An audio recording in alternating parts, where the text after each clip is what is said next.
Le Buzomètre, ce sont les actus rumeurs qui ont le plus buzzé sur le site Mac Forever. Et comme chaque semaine, embarqué, c'est Didier Policani.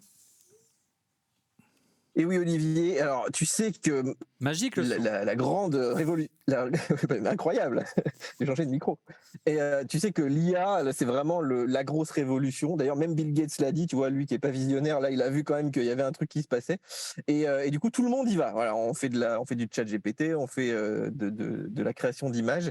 Samsung s'y est mis. Donc voilà, alors après avoir bidouillé, tu sais, les images de la Lune avec leur Galaxy S23, là, ils sont mis à bidouiller les photos de bébés. Et alors, on a vu des bébés qui n'avaient pas de dents, qui se sont mis à avoir des dents.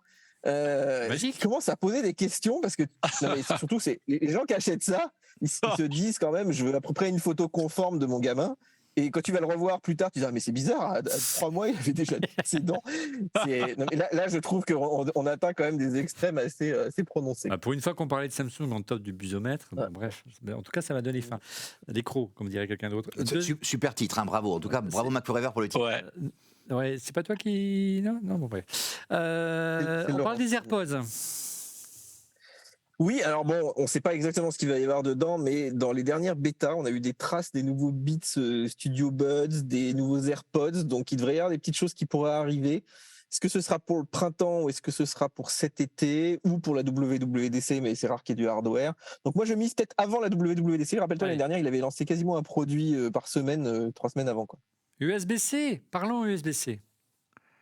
Alors c'est la grosse nouveauté cette année. Sur l'iPhone, on aura de l'USB-C.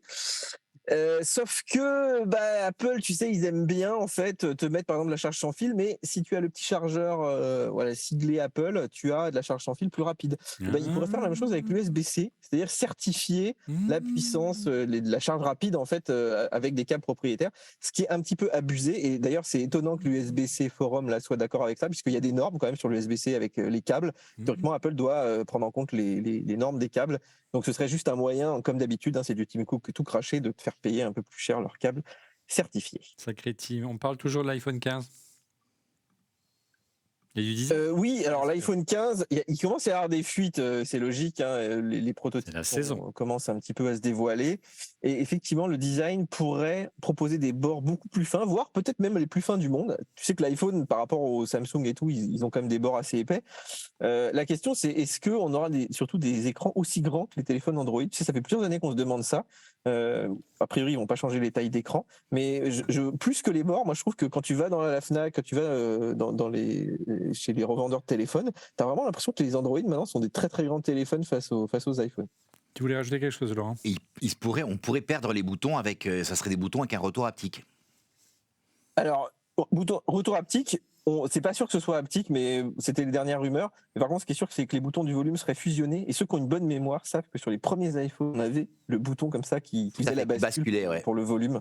Et qui s'est vendu quelques centaines de milliers de dollars ou dizaines de milliers de dollars. Pourquoi je ne l'ai pas gardé cellophane? Et on finit avec des véhicules autonomes et qui se rechargent. Non, c'est pas tout seul. Véhicules autonomes, qu'est-ce que c'est cette histoire? Qu'est-ce qui se passe? Non, mais alors, officiellement, Apple te dit je ne fais pas de voiture, mais ça fait plusieurs années, voire pas mal d'années maintenant, qu'ils ont une déclaration officielle, tu sais, pour pouvoir faire circuler des voitures de façon autonome. Donc, ils ont un logiciel qui tourne avec des bagnoles. Je crois que je sais plus quel modèle c'était. Je crois que c'était des Lexus ou quelque chose comme ça. Et du coup, chaque année, ils déclarent, le nombre de conducteurs, le nombre de voitures et tout. Donc, ça augmente. C'est pas des gros chiffres. On parle de quelques voitures, quelques dizaines de voitures maximum qui circulent. Mais il y a des voitures Apple en Californie qui circulent sans conducteur. C'est quand même le mystère, la voiture, parce qu'on n'a aucune annonce. On sait qu'ils font des choses, mais ils ont toujours pas racheté de constructeur. Il y a toujours pas eu de discussion avec les Coréens. Mais on travaille quand même dessus. Années, donc. Ouais, c'est vraiment particulier, effectivement, comme tu le disais, Didier, parce que Mac Report nous dit en fait 201 conducteurs différents qui ont quand même été engagés par Apple et 67 véhicules en utilisation en Californie.